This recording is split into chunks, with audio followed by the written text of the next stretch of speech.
Welcome to our next session. We'll talk about self-realization seen from different perspectives. Now I will talk about the gradation from Sraddha to Prema. There are the levels of Bhakti, and Bhakti here is some kind of alive energy which works on us. This energy is active and it has the influence on us, Bhakti itself. So the below description is from Madhurya Kadambini, where Vishwanath Chakravarti Thakur gives us not only explanation of the benefit for our progress, but it is also some possibility to better understand, appreciate or tolerate others on whatever level they might be, as we are all already somewhere on this devotional path. So this is good to see everything from that perspective and become more tolerant maybe with this knowledge. According to the position one has on the levels of self-realization, one sees, realizes differently Krishna. And we have the verse from Srimad Bhagavatam from 10th Canto. The various groups of people in the wrestling arena regarded Krishna in different ways. When he entered with his elder brother. So we see Krishna from our own perspective, like we are situated around Krishna, the sun, like the rise of the sun, and we see him from different perspectives and different levels. Someone is more close, someone is from the distant, bigger distance. So we have very individual perspective of seeing the Lord.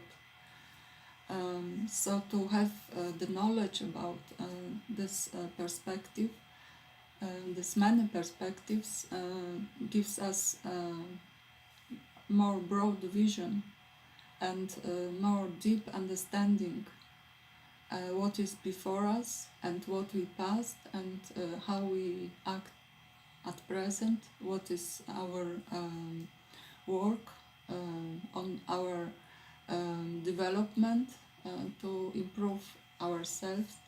So this knowledge is very important. It's like Sambandha. So we start with Shraddha.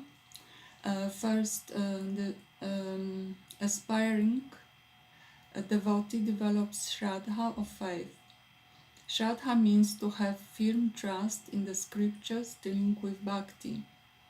It also means to have genuine desire to enthusiastically follow the activities sadhana described in those scriptures.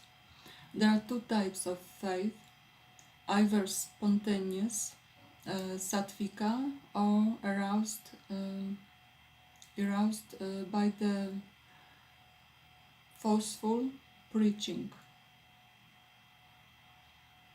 or another. So these are the two ways: spontaneous and with the help of others who are enthusiastic in preaching. The next point is sadhusanga, and it is said that however it develops, faith leads one to take shelter of the lotus feet of the Guru and inquire from him about the proper conduct, sadachara, by following his instructions, that person obtains the good fortune of relations with affectionate, like-minded devotees and the association of realized devotees. So this is the Sadhu Sangha, gives us the association, and we enjoy this. And Bhajana Kriya is giving us the next step when one begins to practice different types of devotional activities. So from Sraddha to Sadhu Sangha, when devotee is accepting the association and is influenced by it, and then comes Bhajana Kriya, which is the practice of different types of devotional activities. This also is of two types,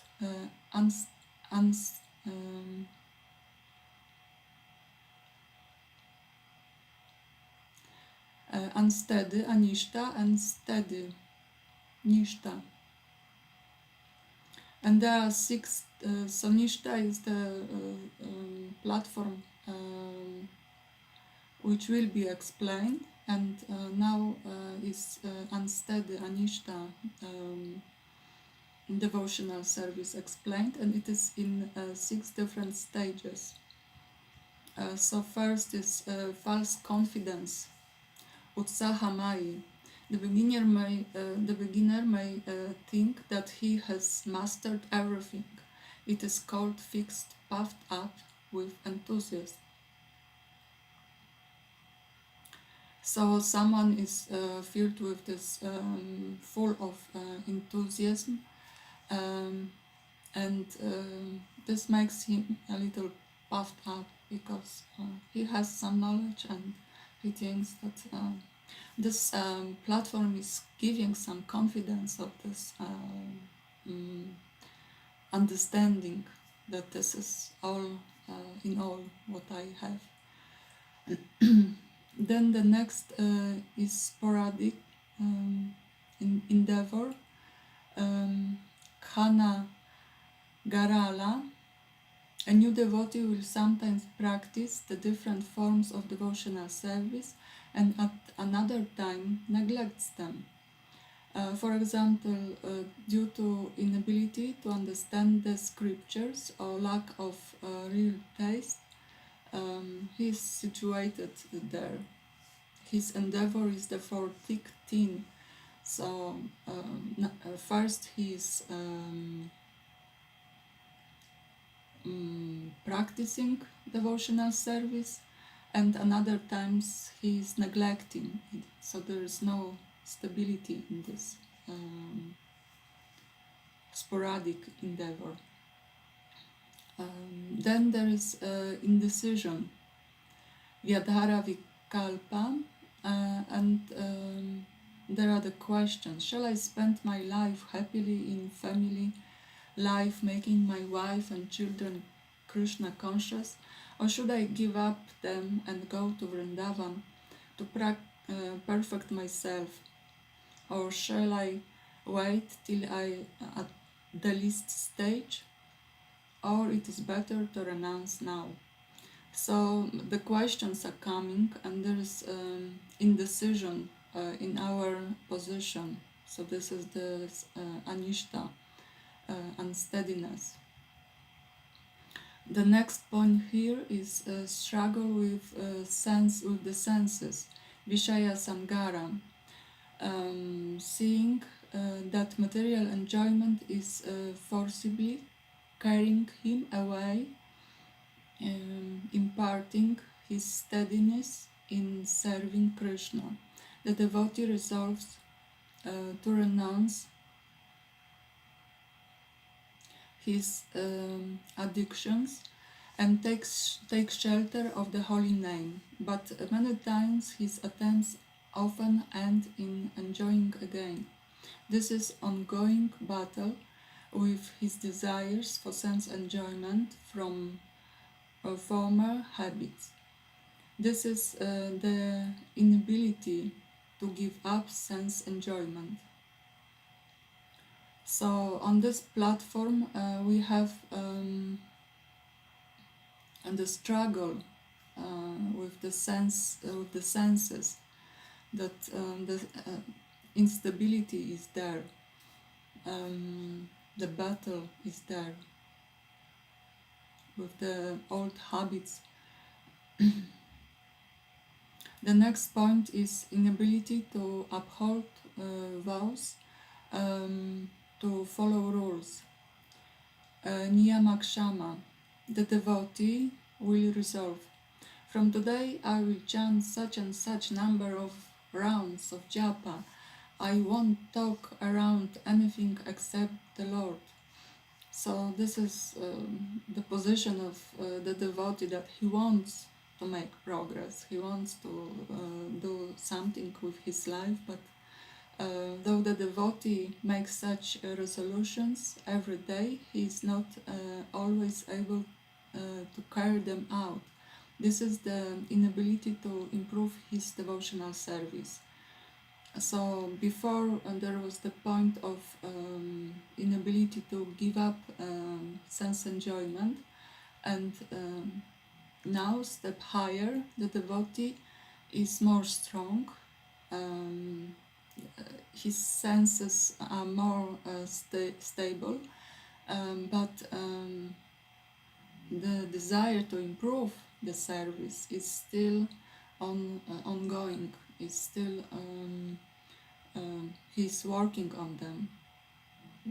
And the next last point here of this unsteady service is enjoying the facilities offered by bhakti. So on this level, the devotee is, this is called Tarangarangini, and the devotee is achieving some bhakti, and finally it is well known that the very nature of bhakti is to be attractive.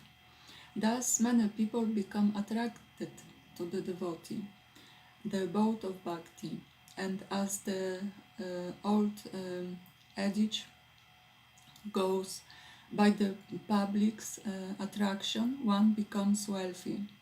Bhakti produces such opportunity for material gain, worship and possession.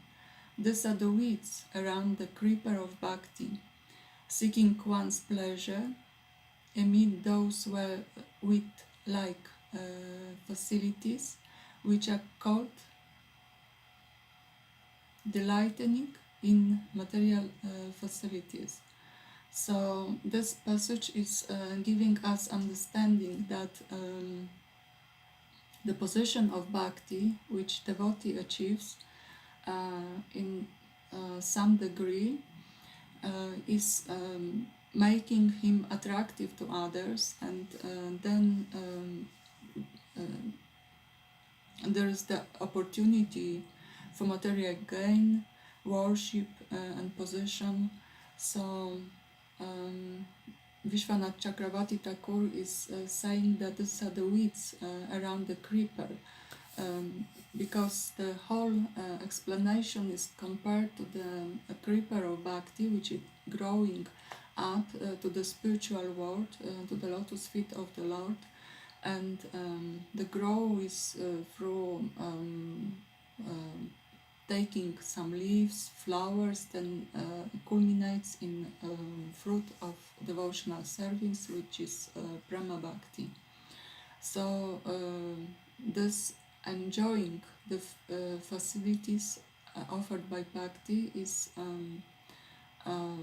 mentioned here as the weeds, the obstacles, the unwanted things which should be removed from our service. Next point is anartha nivritti, which is very important, and because it stops us to make progress, to go higher on this, to develop this creeper. So there are many types of anarthas, from aparatha, like Nama aparatha, Seva, Vaishnava, and Guru aparatha, or arising from bhakti, or from disrespect of the scriptures.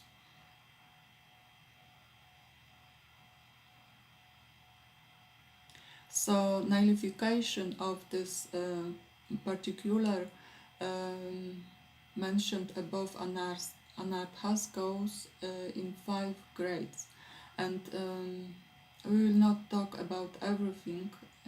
If one is interested in this, he can read Madhurya Kadambini of Vishwanath Chakravarti Thakur, and there is very broad explanation of this aparathas, anarthas.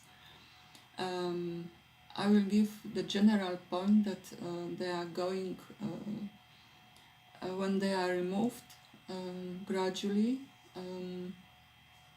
this aparathas, the devotee goes higher on his levels of bhakti. So first is limited or partial, Ekadesha Vartini, then pervasive, Bahudesha Vartini.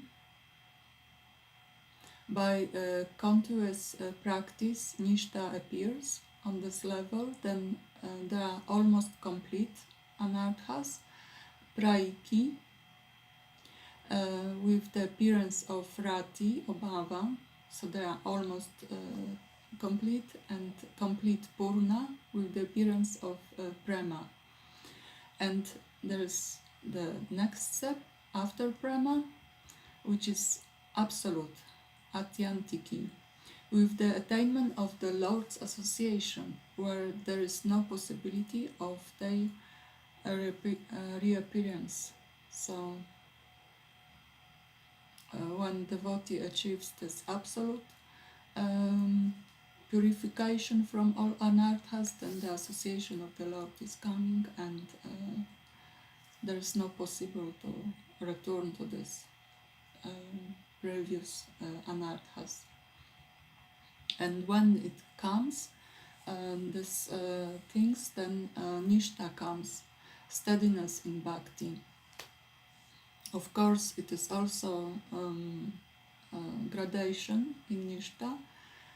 So we'll hear that nishta means to have the quality of steadiness, or nishchalyam, non-movement. So nishta is like not shaking, not disturbed, non-movement.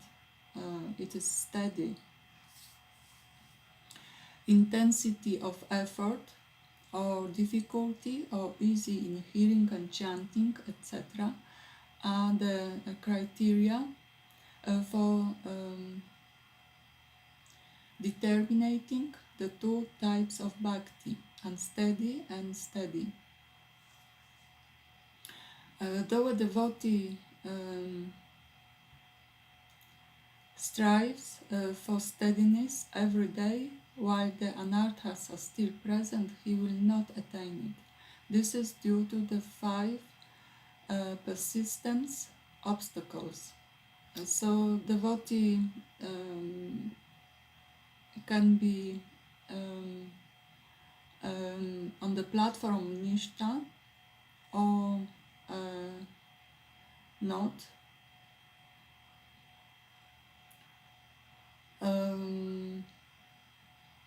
When these 5 things are coming, then devotee is not able to achieve nishta, because these are the anarthas.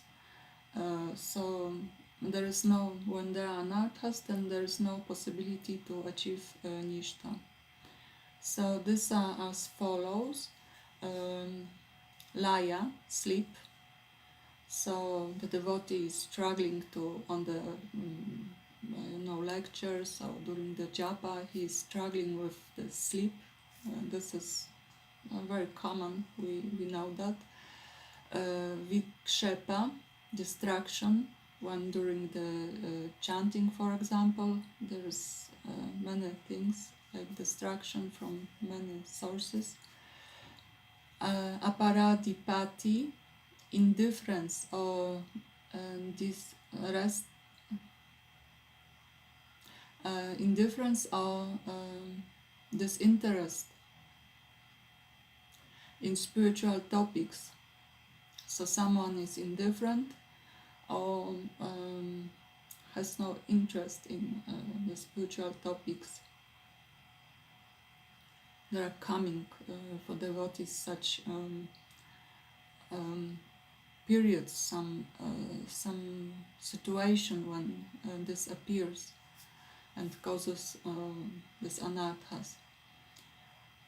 Kasaya, tendency to lot bad habits. So devotee has tendency to come back to his bad habits. And rasasvada, taste for material enjoyment. So these are the things which stop this nishta progress.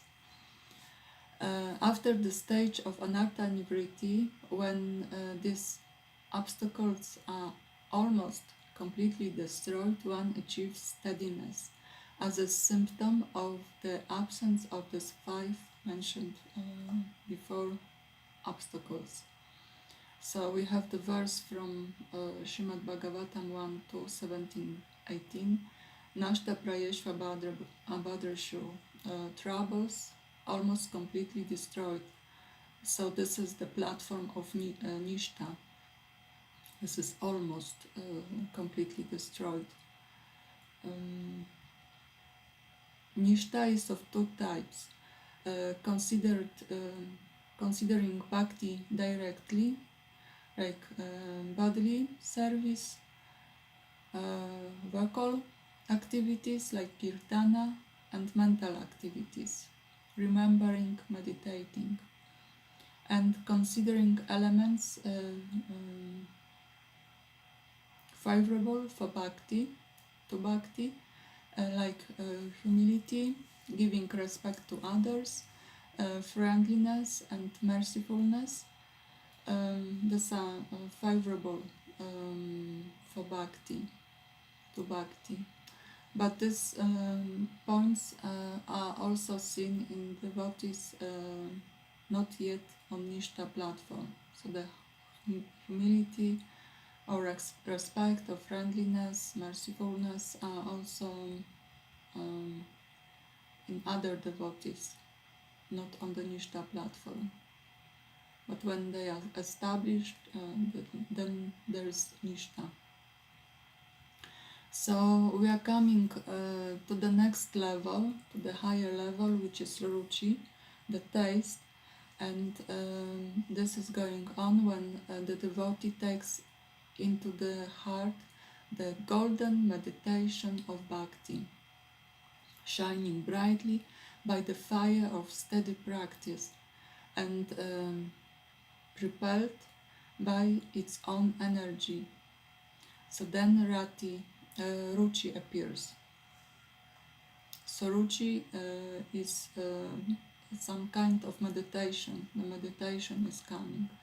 When a person develops taste for the activities of bhakti, such as hearing and chanting, vastly greater than attraction for anything else. So the taste gives the devotee the stability after nishta, and he has no attraction for anything else. Here, constant performers do not cause even the least fatigue. So the devotee on the ruchi platform feels no fatigue. Ruchi produces intense addiction to the activities of bhakti. So the devotee, instead of being addicted to other things from the material attractions. He is addicted to the activities of bhakti. And one takes pleasure in doing his tasks. So the tasks are not artificial, not some kind of a duty, but he is taking the pleasure in doing this. So ruchi is of two types, that which depends on excellence of elements, details in relation to the Lord's name, form, qualities and pastimes. So this is not wanted in some sense, because the devotee, one can only experience pleasure from kirtana if it is pleasing to the ear, or he can only relish topics of the Lord if they are delivered skillfully with poetic ornaments and qualities. Or he can enjoy deity worship when it is according to his fancy. So here not sufficient taste or appetite has a place. The cause is a slight impurity in the heart. So these impurities, these samskaras are coming outside, because samskaras, these impurities, are coming gradually from the seed. They grow in due course of time, as we know from the yoga. So this, although this is steadiness, but it is not yet complete. It's not yet done. It's almost done. And the next point here is another vision, that which does not depend on excellence of elements, and this is wanted. One experiences a great pleasure even from the beginning of any performance of such practices as Shravana and Kirtana. He just enjoys everything what is in relation to the Lord. So everything is attracted for him, what has contact with the Lord. There's no demand to some excellence. If there is excellence of the elements, then he becomes extremely joyful and ecstatic. This means he has no trace of impurity in the heart. So this explanation is of the nishta, which is really nishta, which is really on the platform of steadiness. When he enjoys everything, and if it is excellent, if it is perfectly done, devotional service with some skills, then he enjoys even more. His ecstasy is bigger. So later he is tasting the fruit of Bhagavatam as Kanasura, enjoys the association of devotees conversing about the Lord's pastime. In holy Dham he is fixed in pure unalloyed service, and ignorance think he is crazy. So his devotion is so deep on this level of ruchi that he is just so much absorbed in these things that some people think that he is just crazy. He's dancing, he's singing like a madman. So the next level is asakti, attachment. From the taste, when the taste for doing bhajana reaches extreme depth and Krishna becomes the very object of one's devotional service, then it's asakti. And ruchi is immature attachment, and asakti is a mature stage. The attraction is mature. Ruchi mainly has bhajana, devotional practice, as its subject, while Asakti mainly has the Lord, the object of the bhajana, as its subject. So Ruchi is working, is the concentration of is on the bhajana, on the practice, on the activities of the service, but Asakti is going higher, and on this level the devotee is only focusing on Krishna, and that is his bhajana, his service, his practice. Asakti polishes the mirror of the heart to such a state the reflection of the Lord suddenly seems to be almost visible there. So the mirror of the heart is so clean that the devotee suddenly sees the Lord there in the heart. One is actually more crazy than on Ruchi platform, experiencing his feelings of love to the Lord, prizing other devotees, oblivious to honor and dishonor. He just continues his service. So his position is more and more absorbed in devotional service. There's no other things but the Lord and service to Him. And we are coming to the very exalted position, which is Bhava or Rati, when Asakti achieves its maturity. Bhava is the building stage of the three potencies of the Lord, Sachit Ananda, Svarupa Shakti, Sandhini, Hlandini, and Sambit. So this stage, this features of Svarupa manifesting in a spiritual understanding, spiritual realization. Here one is entering into the Shuddha Sattva. So this is not only Sattva but pure Sattva, Vishuddha Sattva, where devotee is completely above three modes of nature. And these potencies are just starting to manifest like the rise of the dawning sun. So when the sun is rising, spreading its rise, so Vishuddha Sattva is spreading on this level of bhakti, of